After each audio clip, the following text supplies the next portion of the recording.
Good morning students.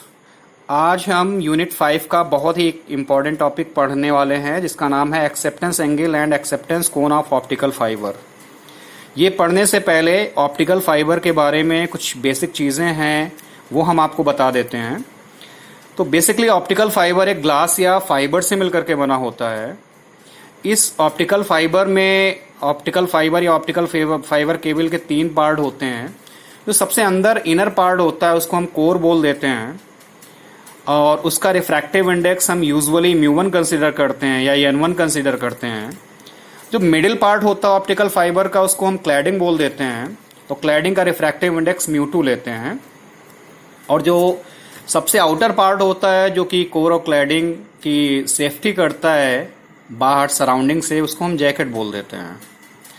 अब हमें इस बात का ध्यान रखना होता है कि ऑप्टिकल फाइबर केबल में कोर का जो रिफ्रैक्टिव इंडेक्स है वो क्लैडिंग से ज़्यादा होता है। क्यों अधिक होता है? उसका रीज़न ये होता है कि ऑप्टिकल फाइबर केबल में जो ऑप्टिकल सिग्नल ट्रेवल करता है तो ऑप्टिकल सिग्नल TIR को फॉलो करता है, टोटल इंटरनल रिफ्लेक्शन फिनोमेना को फॉलो करता है। क्योंकि हम ऑप्टिकल फाइबर केबल के माध्यम से लाइट सिग्नल को एक स्थान से दूसरे स्थान पे हम ट्रांसमिट करते हैं। That is the main purpose of optical fibre जो कि हम यूज़ करते हैं।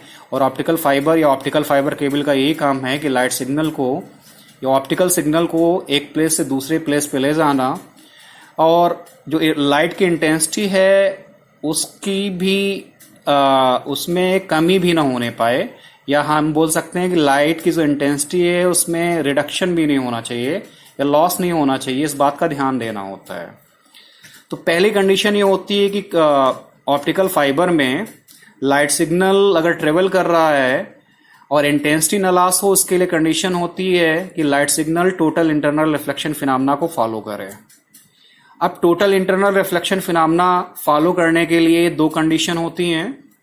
पहली कंडीशन ये होती है कि जो पहला मीडियम है, लाइट सिग्नल पहले मीडियम में एंटर कर रही है, उसका रिफ्रैक्टिव इंडेक्स सेकंड मीडियम से अधिक होना चाहिए। इसलिए हम कोर का रिफ्रैक्टिव इंडेक्स क्लैडिंग के रिफ्रैक्टिव इंडेक्स से अधिक लेते हैं। क्योंकि लाइट सिग्नल जब भी इंटर करता है तो पहले कोर में ही इंटर करेगा, कोर के अंदर इंटर करेगा, फिर बाद में वो क्लैडिंग या कोर क्लैडिंग बाउंड्री पे पहुंचता है, टच करता है। और जैसे ही कोर क्लैडिंग बाउंड्री पे टच करता है तो वहां पे TIR फॉलो होता है। तो पहली कंडीशन ये होनी चाहिए कोर का रिफ्रैक्टिव इंडेक्स क्लैडिंग के रिफ्रैक्टिव इंडेक्स से अधिक होना चाहिए। और इसके लिए कंडीशन ये होती है, TIR के लिए दूसरी कंडीशन ये होती है कि कोर क्लैडिंग बाउंड्री पे जो लाइट सिग्नल इंसिडेंट हो रही है उस लाइट सिग्नल को एटलीस्ट कम से कम क्रिटिकल एंगल के बराबर एंगल बनाना चाहिए। क्रिटिकल एंगल की वैल्यू क्या होती है वो हम ऑलरेडी स्टडी कर चुके हैं, ऑलरेडी हमें मालूम है। क्रिटिकल एंगल θc की वैल्यू होती है साइन इनवर्स μ2/μ1। यहाँ पे μ1 कोर का रिफ्रैक्टिव इंडेक्स है और μ2 क्लैडिंग का रिफ्रैक्टिव इंडेक्स है। अगर ये 2 कंडीशन सेटिस्फाई होती हैं तो light signal optical fibre cable के अंदर ट्रांसमिट हो सकती है और उसमें इंटेंसिटी का रिडक्शन भी बहुत कम होता है, ना के बराबर होता है। तो हमें इन दोनों चीज़ों का 2 बातों का ध्यान रखना होता है कि रिफ्रैक्टिव इंडेक्स कोर का क्लैडिंग से अधिक होना चाहिए और लाइट सिग्नल को कोर क्लैडिंग बाउंड्री या इंटरफेस पे एटलीस्ट क्रिटिकल एंगल के बराबर एंगल बनाना चाहिए। अब हम इस टॉपिक को पढ़ेंगे। इस टॉपिक को पढ़ने के लिए हमें एक ऑप्टिकल फाइबर मानना ही पड़ेगा। तो एक ऑप्टिकल फाइबर ले लेते हैं, ऑप्टिकल फाइबर केबल ले लेते हैं और let us consider an optical fibre जो कि ग्लास और फाइबर से मिलकर के बनी हुई है। और refractive index of core and cladding material μ1 μ2 respectively. जैसा कि हम बता चुके हैं कोर और क्लैडिंग का रिफ्रैक्टिव इंडेक्स μ1 और μ2 है। अब हम ये एज्यूम करते हैं कि लाइट सिग्नल है वो ऑप्टिकल फाइबर के अंदर इंटर करता है। Let us assume A light signal inter inside a optical fibre and making an entrance angle. ये एंगल इंपॉर्टेंट है, ये मेकिंग एन एंट्रेंस एंगल। जैसे ही लाइट सिग्नल इंटर करता है तो ऑप्टिकल फाइबर से जो एंगल बनाता है वो θe। तो ये एंगल हम यहाँ फिगर में दिखा रहे हैं, ये एंगल यहाँ बनाया हुआ कि ये देखिए लाइट सिग्नल है, ये लाइट सिग्नल फाइबर केबल के अंदर कोर के अंदर इंटर कर रहा है और इसके लिए हमने एंट्रेंस एंगल की जो वैल्यू ली है वो θe ली है। फिर आगे वापस आते हैं, हम देखते हैं आगे क्या लिखा हुआ है। Angle of θe with fibre या कोर एक्सिस। हाँ, refractive index of surrounding is mu naught, यानी ऑप्टिकल फाइबर केबल के बाहर का जो सराउंडिंग होता है उसका रिफ्रैक्टिव इंडेक्स हम म्यू नॉट लेते हैं।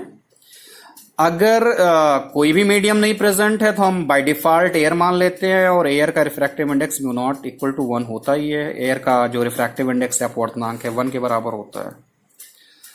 अब आगे हम इस फिगर के माध्यम से एक्सेप्टेंस एंगल का फार्मूला निकालेंगे और एक्सेप्टेंस कोण को डिफाइन करेंगे और एक्सेप्टेंस एंगल को भी डिफाइन करेंगे। इस फिगर के माध्यम से हम आपको समझाते हैं। ये आपका ऑप्टिकल फाइबर का केबल बना हुआ है, उसका क्रॉस सेक्शन बना हुआ है, एरिया बना, क्रॉस सेक्शनल एरिया बना हुआ है। ये आपका कोर है। ये जो लाइन है इस लाइन को हम कोर एक्सिस बोल देते हैं, कोर एक्सिस के नाम से जानते हैं, जो कि ऑप्टिकल फाइबर के मिडल से होकर के जाती है। और ये जो ऊपर का पोर्शन है यहाँ, ये इसको हम बोल देते हैं कोर क्लैडिंग बाउंड्री। ये लाइन कोर क्लैडिंग बाउंड्री या कोर क्लैडिंग इंटरफेस बोल देते हैं। या नीचे भी इस लाइन को कोर क्लैडिंग इंटरफेस बोल देते हैं, क्योंकि ऑप्टिकल फाइबर का शेप सिलेंड्रिकल होता है, तो सिलेंड्रिकल सिमेट्री होती है, तो नीचे भी इतना हमने क्लैडिंग पोर्शन दिखाया हुआ है, ऊपर भी इतना क्लैडिंग पोर्शन दिखाया हुआ है। अब आगे ये light signal optical fibre cable के अंदर इंटर करता है, और ये जो लाइट सिग्नल है ये कोर एक्सिस से थीटा ई एंगल बना रहा है। थीटा ई, इस थीटा ई एंगल को हम लोग इंट्रेंस एंगल बोल देते हैं। ये जो थीटा ई एंगल है इंट्रेंस एंगल है अभी के लिए। और बाहर का जो रिफ्रैक्टिव इंडेक्स है वो मैंने म्यू नॉट लिया है। कोर का जो रिफ्रैक्टिव इंडेक्स है मैंने म्यू 1 माना हुआ है, और क्लैडिंग का रिफ्रैक्टिव इंडेक्स म्यू 2 हमने लिख दिया है। क्लैडिंग का इतना पोर्शन होता है। अब लाइट सिग्नल जो इंटर करेगी ए पॉइंट पे, तो इसके लिए इंसिडेंट एंगल की वैल्यू थीटा ई है, जिसको हम एंट्रेंस एंगल बोल रहे हैं। इस पॉइंट के लिए एंगल ऑफ रिफ्रैक्शन यानी अपवर्तन कोण की वैल्यू थीटा आर है। अब हमें मालूम है कि लाइट सिग्नल जब एक मीडियम से दूसरे मीडियम में ट्रेवल करती है तो रिफ्रैक्ट होती है, तो ये angle of refraction theta R है, और ये angle of incidence theta E है ए पॉइंट के लिए। तो हम लोग ए पॉइंट पे स्नेल लॉ अप्लाई करेंगे। तो स्नेल लॉ अगर ए पॉइंट पे अगर हमें अप्लाई करना है तो हम ए पॉइंट के पहले का मीडियम देखते हैं, और उस मीडियम का रिफ्रैक्टिव इंडेक्स हम लिखते हैं म्यू नॉट। तो हमने म्यू नॉट लिख दिया। फिर हम आते हैं और देखते हैं कि जो लाइट इंसिडेंट हो रही है वो कितना एंगल बना रही है। तो हमारे पास इस एंगल की वैल्यू थीटा ई है, तो हम इस थीटा ई का साइन ले लेते हैं, तो mu naught sine theta E हो गया। अब ए पॉइंट की हम दूसरी तरफ आएंगे, दूसरे मीडियम में आएंगे, दूसरे मीडियम यानी कि कोर में आएंगे। अब कोर का रिफ्रैक्टिव इंडेक्स लिखेंगे, तो कोर का रिफ्रैक्टिव इंडेक्स म्यू 1 है। अब देखेंगे ए पॉइंट पे कितना एंगल बना रही है लाइट सिग्नल। तो ए पॉइंट पे जो रे है या लाइट सिग्नल है थीटा आर एंगल बना रही है, तो इसका भी हमें साइन लेना है, तो हमने लिख दिया साइन थीटा आर। ये हमारी इक्वेशन नंबर 1 हो गई। अब इक्वेशन नंबर 1 से मालूम ही है कि म्यू नॉट और म्यू 1 एक कांस्टेंट वैल्यू होती हैं, दोनों ही कांस्टेंट वैल्यू होती हैं। इसका मतलब है, और दोनों तरफ साइन है, यानी साइन थीटा ई इधर है, इधर भी साइन थीटा आर है। इसका मतलब है इस एंगल के करस्पॉन्डिंग साइन की वैल्यू है, थीटा आर के करस्पॉन्डिंग भी साइन की वैल्यू है। इसका मतलब है थीटा ई की वैल्यू को हम बढ़ाएंगे, थीटा ई की वैल्यू को इंक्रीज करेंगे तो थीटा आर इंक्रीज करेगा, और इसका उल्टा भी वाइस वर्सा भी हो सकता है कि अगर थीटा ई की वैल्यू को हम कम करेंगे तो थीटा आर क्या होगा, कम होगा। ये हम यहाँ इक्वेशन 1 से बोल सकते हैं, और इस फिगर से भी हम देख सकते हैं। इस फिगर से देखेंगे तो हमें इक्वेशन 1 से मालूम चल रहा है कि थीटा ई बढ़ा रहे हैं तो थीटा आर बढ़ रहा है, इंक्रीज कर रहा है। तो थीटा इंक्रीज करेगा, थीटा आर इंक्रीज करेगा, और इस ट्रायंगल से ये क्लियर है कि ये 90 एंगल फिक्स है। अगर ये इंक्रीज करेगा तो ये घटेगा, ये डिक्रीज करेगा, यानी थीटा ई की वैल्यू डिक्रीज करेगी। इसका मतलब हम ये बोल सकते हैं थीटा ई बढ़ रहा है, थीटा इंक्रीज करेगा तो थीटा आर भी इंक्रीज करेगा, बट थीटा ई डिक्रीज करेगा। इनडायरेक्टली ये भी बोल सकते हैं कि थीटा ई और थीटा आई में जो रिलेशन है वो रेसिप्रोकल रिलेशन है, यानी थीटा ई अगर बढ़ेगा तो थीटा आई डिक्रीज करेगा, ये हम बोल सकते हैं। एंड वाइस वर्सा, अगर थीटा ई डिक्रीज करेगा तो थीटा आई बढ़ेगा, क्योंकि ये तो 90 फिक्स है ना। तो ये हमें फिगर से, और ये मैंने वही लैंग्वेज लिखा है। From equation number 1, it is clear that when entrance angle theta e increases, theta r increases and theta r increases and vice versa, इसका उल्टा। फिर मैंने ये बनाया है कि from right angle triangle ABC it is also inherent। तो इस ट्राइंगल से भी क्लियर है कि थीटा आर इंक्रीज करेगा तो थीटा आई की जो वैल्यू है डिक्रीज करेगी। फिर इस राइट एंगल ट्राइंगल में ये क्लियर ही है कि एबीसी राइट एंगल ट्राइंगल है। क्यों? बी एंगल 90 है। अगर बी 90 है तो जो रेस्ट दो एंगल हैं थीटा आर और थीटा आई, इसका सम भी किसके बराबर होना चाहिए? 90 के बराबर होना चाहिए। वही हमने लिखा है from right angle triangle B already 90 है, इसका मतलब है theta I plus theta R की वैल्यू क्या होगी? 90 के बराबर होगी। अब थीटा आर की वैल्यू यहां से 90 माइनस थीटा आई हो जाएगी। अब ये इक्वेशन 2 की वैल्यू जो थीटा आर की वैल्यू है, हम इसको इसके पहले वाले इक्वेशन में यूज करेंगे। पहले वाले इक्वेशन का मतलब है इक्वेशन नंबर 1 में पुट करेंगे।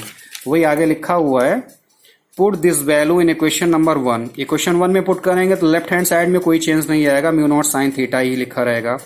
राइट हैंड साइड में म्यू नॉट लिखा हुआ है, साइन लिखा हुआ है। यहाँ पे थीटा आर लिखा हुआ है, तो थीटा आर की जगह पे हम क्या लिखेंगे? थीटा आर की जगह पे हम लिख देंगे sine 90 minus theta I. Theta R की जगह पे हमने क्या लिखा? 90 माइनस थीटा आई लिखा है। थीटा आर के स्थान पे क्या लिखा हुआ है? 90 माइनस थीटा आई। ये म्यू 1 साइन 90 माइनस थीटा आई हो जाएगा। अब आगे म्यू नॉट साइन थीटा आई तो सेम ही रहेगा, इधर म्यू 1 और साइन 90 माइनस थीटा आई को कॉस थीटा आई लिख सकते हैं। क्लियर? इक्वेशन नंबर 3 हो गई है।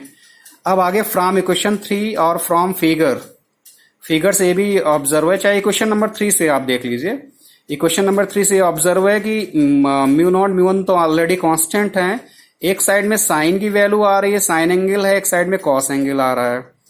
अब हमें मालूम है कि साइन एंगल अगर बढ़ाएंगे तो कॉस एंगल डिक्रीज करेगा, या साइन एंगल को हम डिक्रीज करेंगे तो कॉस थीटा आई की वैल्यू बढ़ेगी, क्योंकि साइन और कॉस की जो वैल्यू होती है एक दूसरे के रेसिप्रोकल में होती हैं, उल्टा होती हैं। तो साइन एंगल को हम बढ़ाएंगे तो साइन थीटा आई यानी थीटा आई की वैल्यू को हम बढ़ाएंगे तो थीटा आई की वैल्यू डिक्रीज होगी एंड वाइस वर्सा, इसका उल्टा। वही मैंने यहाँ पे लैंग्वेज में लिखा है कि थीटा आई डिक्रीज करेगी तो थीटा आई इंक्रीज करेगी एंड वाइस वर्सा।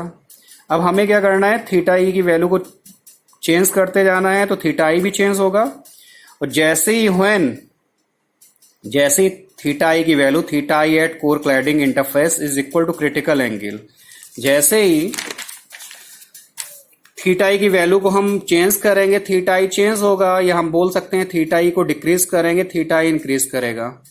जैसे ही थीटा आई की वैल्यू एंगल ऑफ इंसिडेंस की वैल्यू क्रिटिकल एंगल के बराबर हो जाएगी, जैसे ही थीटा आई की वैल्यू क्रिटिकल एंगल के बराबर होगी, उसके करस्पॉन्डिंग थीटा आई की जो भी वैल्यू हमें मिलेगी उसी वैल्यू को हम ऑप्टिकल फाइबर केबल का एक्सेप्टेंस एंगल बोल देते हैं या एक्सेप्टेंस एंगल कहते हैं।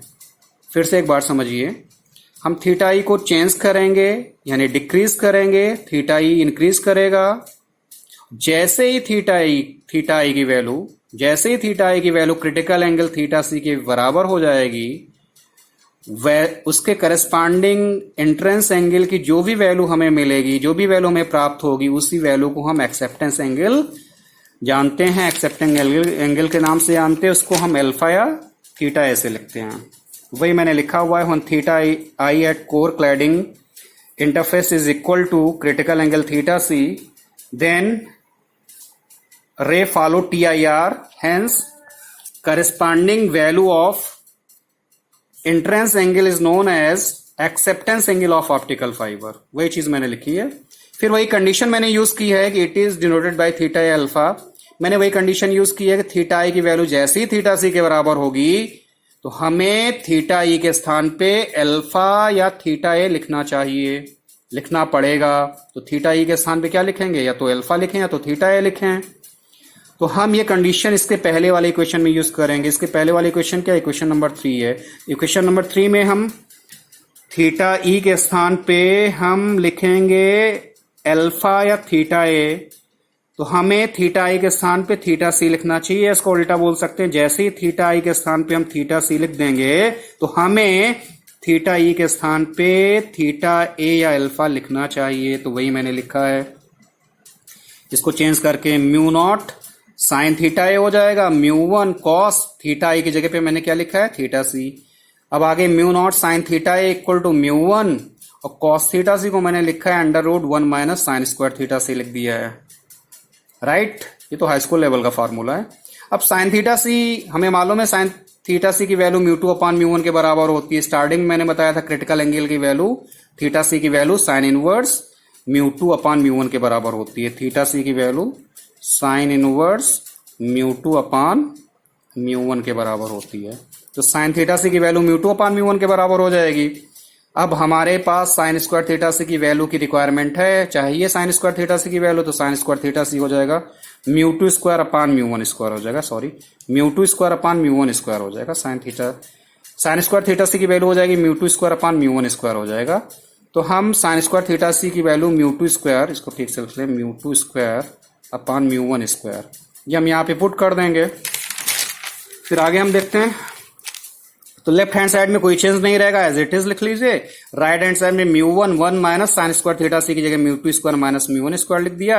अब इसको सॉल्व करेंगे तो ये म्यू वन कैंसिल आउट हो जाएगा। साइन थीटा ए की वैल्यू हो जाएगी under root mu one square minus mu two square upon mu naught आ जाएगा। क्लियर है, यही साइन थीटा ए की वैल्यू हो गई।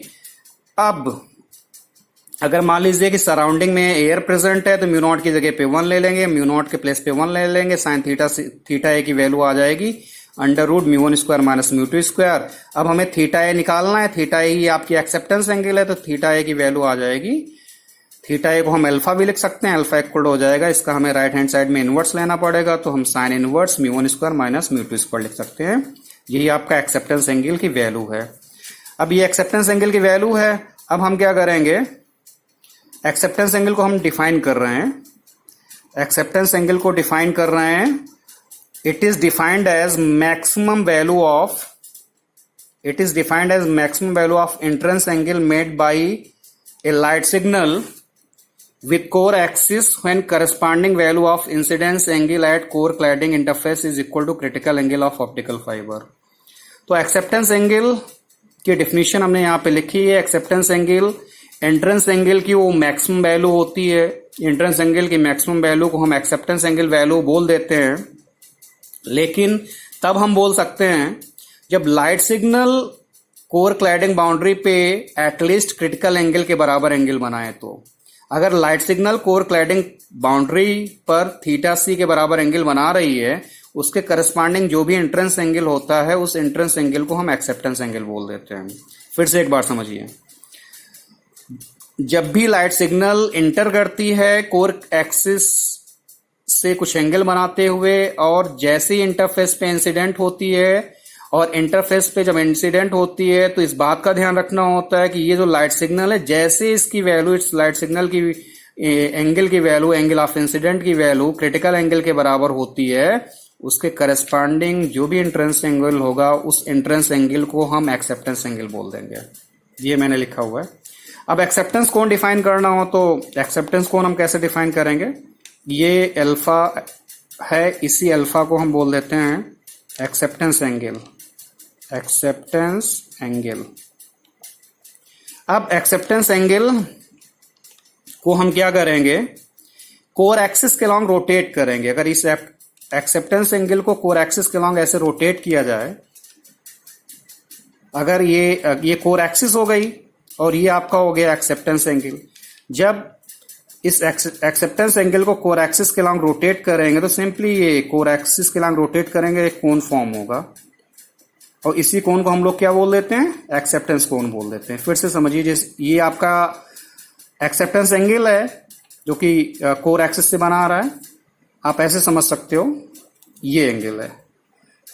अब हम क्या करेंगे, इस एक्सेप्टेंस एंगल को कोर एक्सिस के लॉन्ग हम क्या करेंगे, रोटेट करेंगे, और जैसे ही एक्सेप्टेंस एंगल को कोर एक्सिस के लॉन्ग रोटेट करेंगे तो आपको एक कोण बनेगा, इसी को हम एक्सेप्टेंस कोण बोल देते हैं। क्लियर? तो ये आपका acceptance angle and acceptance cone of optical fibre, ये क्लियर हो गया। और ये डेफिनेशन फिर से डेफिनेशन मैंने लिखी है एक्सेप्टेंस कोन की। When acceptance angle alpha is rotated about core axis, इसका मतलब एक्सेप्टेंस एंगल अल्फा को हम कोर एक्सिस के अबाउट रोटेट करते हैं, एक फिगर इज प्रोड्यूस्ड, एक figure, A geometry is obtained, एक फिगर बनेगा, और इसी फिगर को हम लोग क्या बोलते हैं, एक्सेप्टेंस कोन बोल देते हैं ऑप्टिकल फाइबर का। तो ये एक्सेप्टेंस एंगल और एक्सेप्टेंस कोन के बारे में था। Thank you so much. आप इसको तैयार करिए, एग्जामिनेशन के पॉइंट ऑफ व्यू से बहुत ही इंपॉर्टेंट टॉपिक है। नेक्स्ट हम न्यूमेरिकल अपर्चर के बारे में बताएंगे, न्यूमेरिकल अपर्चर क्या होता है। Thank you all.